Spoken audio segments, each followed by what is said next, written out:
예, 안녕하십니까. 담현스님입니다. 자, 지난 시간에 이어서 오늘은 이제 백유경 네 번째 비유, 여자가 거짓으로 죽었다고 말한 비유 이렇게 돼 있네요. 예, 거짓으로 죽었다. 안 죽었는데 죽었다고 했다는 얘기죠. 내용 볼게요.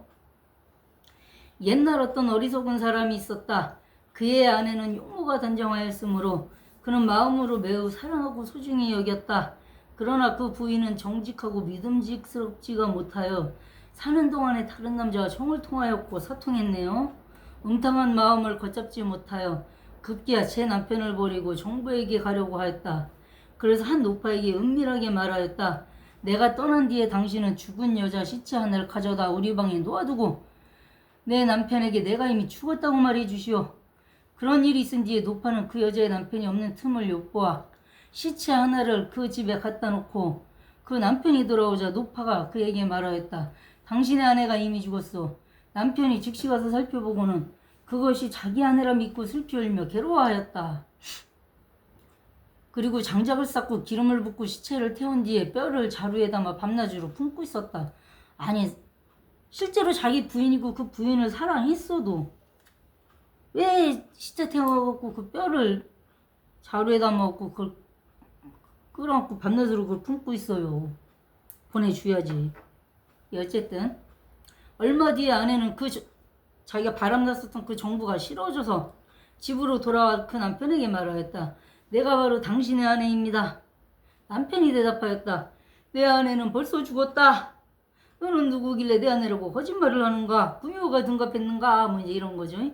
그러자 그 아내가 두 번, 세 번 내가 글쎄 당신 마누라라고 라고 말을 하였으나 남편은 전혀 믿지를 않았다. 이렇게 돼 있어요. 자, 이게 이제 옛날 얘기, 설화 같은 얘기입니다. 이제 해석이라고 할까 뒷부분 볼게요. 이것은 마치 저 외도들이 다른 사람의 삿된 말만 듣고 마음이 미혹되고 집착하여 그것을 진실이라며 끝끝내 고치지 않고 아무리 바른 법을 들어도 그것을 믿고 받들어 가지지 않는 것과 같다.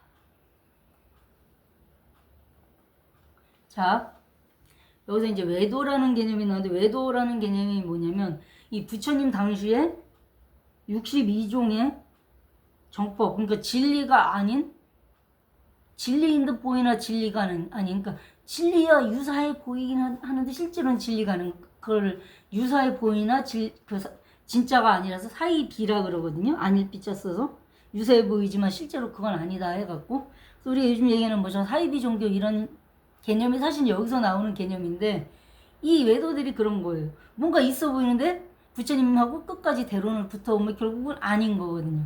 그래서 아비달마라서 부처님 돌아가시는 한 100년에서 200년쯤 됐을 때 지금 우리가 소승이라고 뭐 하는 히나야나라고 하는 실제로는 테라바다에서 상자부라는 그 부파가 20개 부파로 갈리는 그 불교 시대가 있는데 왜 부파가 갈리냐면 부처님 말씀이나 계율에 대한 해석이 달라서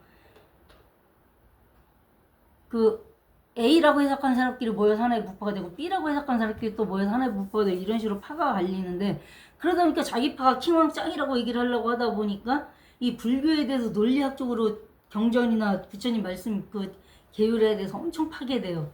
그래서 그때를 이제 뭐 대론이라 그래서 아비달마 법에 대해서 대론하는 시대 이렇게도 얘기를 하는데 그래서 그 아비달마 시대에 나왔던 아비달마류 이 논서들에 보면 이 외도들의 견해를 그 당시 외도였던 사람들의 견해를 62종으로 나열을 해요. 뭐 이런 식으로 주장하는 사람 저런 식으로 주장하는 사람 뭐 숙명론자 운명론자 또 무슨 논자 무슨 고행주의자 수정주의자 쾌락주의자 뭐 무슨 주의자 생천주의자라서 하늘에 날기만 하면 다 끝난다. 그러니까 천상의 존재만 되면 다 끝난다. 뭐 어쩌고 많이 수두룩해요.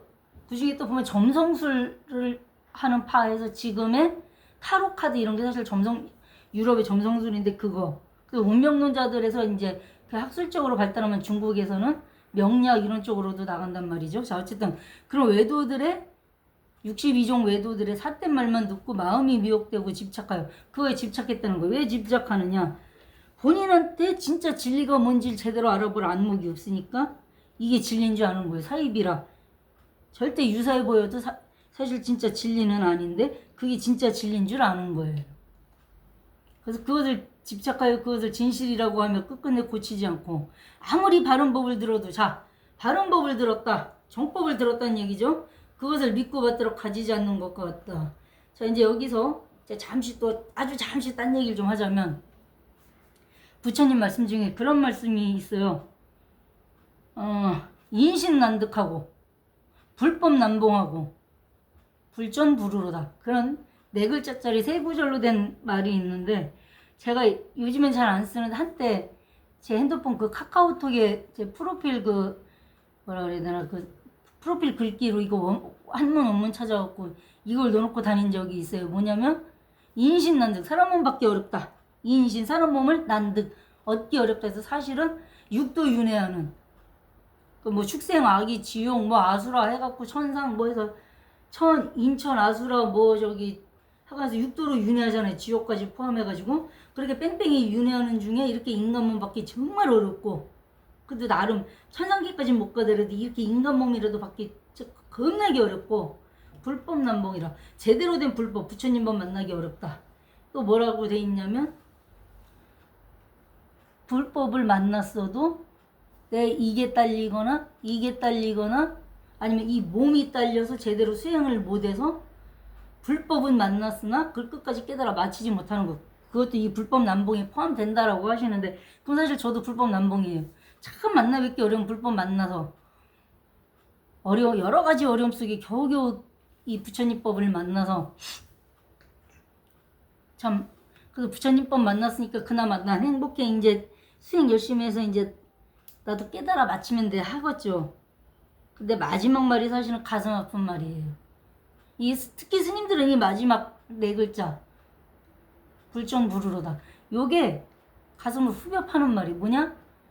그렇게 받기 어려운 인간 몸도 받았고 참 만나 뵙기 어려운 불법도 어떻게 겨우겨우 한마디라도 저기 경전을 통해서든 저기 어른 스님들을 통해서든 얻어듣게 됐는데 이거는 등이라고 이쪽 귀로 듣고 이쪽 귀로 흘리는 한이 있더라도 인연은 심었는데 그럼 뭐해 불전불우로다. 박복한 인간이라 부처님 이 세상 오시기 전이거나 즉 미륵 부처님 오시기 전이거나 아니면 불후 서가모니 부처님 가신 뒤로다. 그 무불시대라는 거예요. 부처님이 지금 여기 현존에 계시면 이렇게 제가 공부하다가 뭐 막히고 이러면 부처님 저 이런 상황이라 잘 모르겠어요 하면 부처님이 야 그거 모르니? 그거 이렇게 해서 이렇게 하면 되지. 아이 자식 바로 답이 나와요. 그 말 한마디에서 해결 안 되는 게 그냥 해결이 돼요. 부처님이시기 때문에 복덕을 부족하신 부처님이시기 때문에 말 한마디로 다 해결이 되는데 아무리 요즘 뭐 큰 스님이다 뭐다 해도 말 한마디로 다 해결이 사실 안 돼요. 왜? 부처님이 아니시기 때문에. 그러니까 부처님 만나서 한 방에 해결 못하는 불전불우로다. 그러니까 겨우겨우 인간몸 받고 겨우겨우 불법 어떻게 한 구절 얻어들을 정도의 복은 있는데 불전불우로다. 그럼에도 불구하고 박복해서 부처님 이 세상 오시기 전이거나 즉 미륵 부처님이 용화세계에 하생하시기 전이거나 아니면은 불후 서가모니 부처님이 저기 사라상수에서 나 간다니 하고 가신 뒤이거나 무불시대라는 거. 지금 현재 부처님이 안 계신 시대에 태어났다는 거거든요. 그래서 그걸 말법중생이라고 하는데 말법중생 하는데 그렇다고 포기를 할 거냐? 아니죠. 어렵게 인신난득 얻기 어려운 인신을 얻었고 사람 몸을 얻었고 사람 몸인 덕분에 언어라는 걸 할 줄 알아서 부처님 법 불법 난봉 어려운 만나기 어려운 부처님 법까지 만났으면 금생에 못하더라도 금생에 이 정도까지 한 이 인연을 씨앗 삼아서 나중에 미륵 부처님 오신 용화세계에 다시 태어나서 미륵 부처님이 단 3회설법으로 석가모니 부처님이 성불시키지 못한 나머지 중생들 싹 다 해탈시켜갖고 뒤엔도 쫑을 하신다라고 미륵 하생경에 나와 있거든요. 그러면은 다음 생이든 뭐 몇백 생디든 몇천 생디든 몇만 생디든 뭐 몇 겁이 뒤든 간에 계속 이렇게 제가 인신난득하고 불법 난봉을 하더라도 계속 끊임없이 해나가면 언젠가는 미륵 부처님 용화세계에 3번 설법하실 때 그중에 한 번이라도 제가 얻어듣고 띵화 저거야 역시 하고 나도 아라한이 돼서 부처님하고 똑같아져서 해탈에 맞출 수 있다는 가능성이 0.000000001%라도 있단 말이에요. 가능성은 있단 말이에요. 그 이제 나중에 유식이라는 교학에서는 무슨 아래아식이 초능변식이라 해서 다 장식이라 창고에 씨앗 심어놓듯이 창고에 있는 씨앗권에서 밭에 심듯이 심어놓으면 초음으로 능이 변식 모든 것을 변하게 하는 식이다 해서 그 요만한 그 씨앗 하나 심은 거 덕분에 이 우주 삼라만상이 다 변하고 다 생겨난다 이렇게 보는데 똑같은 거예요. 그러니까 말이 또 이게 전문적으로 막 유식하게 어쩌고 중간하게 어쩌고 들어가면 복잡해지니까 이거는 비유를 하자면 대학원생들도 사실 그러니까 동대 불교학과 대학원생들도 사실 이 정도까지 얘기하면 잘 못 알아들어요. 알긴 알지만 어설프하게 알아들어요. 그러니까 여러분들한테 그렇게 말하기는 좀 그렇고 그러니까 씨앗을 심는다고 그냥 생각하세요. 쉽게. 씨앗을 심었을 때 땅속에 씨앗만 심는다고 뭐 줄기가 나오고 꽃이 피고 열매가 맺고 그건 아니죠. 근데 뭐 햇빛, 온도, 그다음 뭐 물, 그러니까 비 같은 거 적당히 와주고 그다음 적당한 시기에 풀도 뽑아주고 뭐 이렇게 여러 가지 조건들이 인과 연이 인인 씨앗의 여러 가지 조건들인 연이 그렇게 일명 영어로 하면 인은 신이니까 뭐 씨드 뿌리 뿌려놓고 거기 여러 가지 컨디션이 적당하게 얘가 제대로 싹을 틔워서 꽃을 피우고 거기서 열매가 나올 만한 조건들이 딱딱딱 맞아지면 그거를 시절 인연이 정확하게 들어맞는데 이렇게 얘기를 하거든요. 그래서 그 시절 인연이 들어맞으면 그때 열매가 열리는 과실이 열리는 그래서 인과법이라 그러는 거예요. 그러니까 씨를 심는 인연이 있고 인이 있고 그 인에 여러 가지 뭐 수행을 한다든지 끊임없이 공부를 한다든지 또 육바라밀을 끊임없이 행한다든지 육바라밀도 물론 수행의 한 방법이긴 하지만 어쨌든 간에 그런 여러 가지 방법들을 통해서 점점 부처님께 다가가서 미륵부처님 용화세계에 태어나길 발언하고 미륵부처님 용화세계에서 부처님 바로 코앞에서 3번 설법 하시는 중에 단 한 번이라도 얻어들어서 나도 성불하자. 그게 결과인 거예요. 이렇게 갈 수 있다라고 믿고 그 씨를 뿌리는 마음으로 지금 수행하고 공부하자. 씨를 뿌리고 그 씨를 제대로 키우기 위한 조건, 컨디션, 연으로서. 그래서 인연과가 되는 거예요. 저 기독교시로 콩 심은데 콩 난다? 콩이라는 거 심었으니까 콩이 나. 인과밖에 안 돼요. 연이 없어요. 컨디션이라는 개념이 없다고요. 기독교나 저쪽 유럽의 고대 쪽 그 종교나 어떤 철학사에게는 없어요.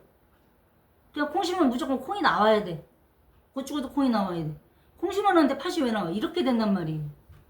근데 실제로는 콩 심은 데는 콩이 나지만 예를 들어서 중국의 이쪽 동네 귤나무 심으면 귤이 나오는데 이 남쪽 저 밑에 어디다 하니까 탱자가 나오더라. 기후가 안 맞거든요.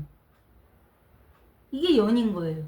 그래서 인과 연이 딱 톱니바퀴 물리듯이 딱 맞아 떨어졌을 때 제대로 된 과보가 나와요.